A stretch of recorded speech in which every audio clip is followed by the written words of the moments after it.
In this video, I'm going to walk you through how to roll a put option out in time and up in strike. So we can see here that we've got the Tesla October 17, 350 put. I've got two contracts on this. I'm up $707 on this trade with the amount of premium that I collected was $1,200. So it's just under or just over 50% gain on this position. So I could close this position out. But what I want to do is roll this out from October 17th into the November cycle. And I want to try to roll this thing up and pick up a lot more premium. So let's see how much I can make on this trade. So let's we hit the roll button. And what we want to do is scroll across to November the 21st, which is the monthly cycle.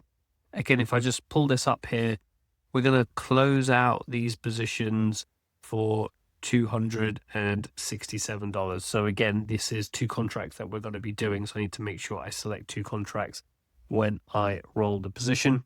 So I'm looking at, from my analysis, that to go to the 385. So 385 is around the 30 delta, which I'm quite comfortable with, I think, for Tesla. And you can see here that I'm going to make a net credit of $1,773.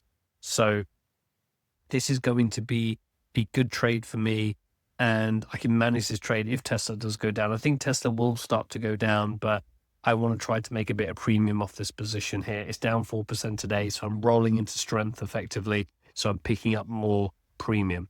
So what we're going to do, we're going to roll this option. Let's see where we get filled. So we got the order filled right at the mid price of 1770. So that's 1,770. And you got to remember, I've got two contracts here. So we have to times that by 2, which again is around $3,500, let's say, of premium added to my account. So again, if you want to see trades like this on how we make high income plays to generate passive income, make sure you like and subscribe. And I shall see you guys in the next video.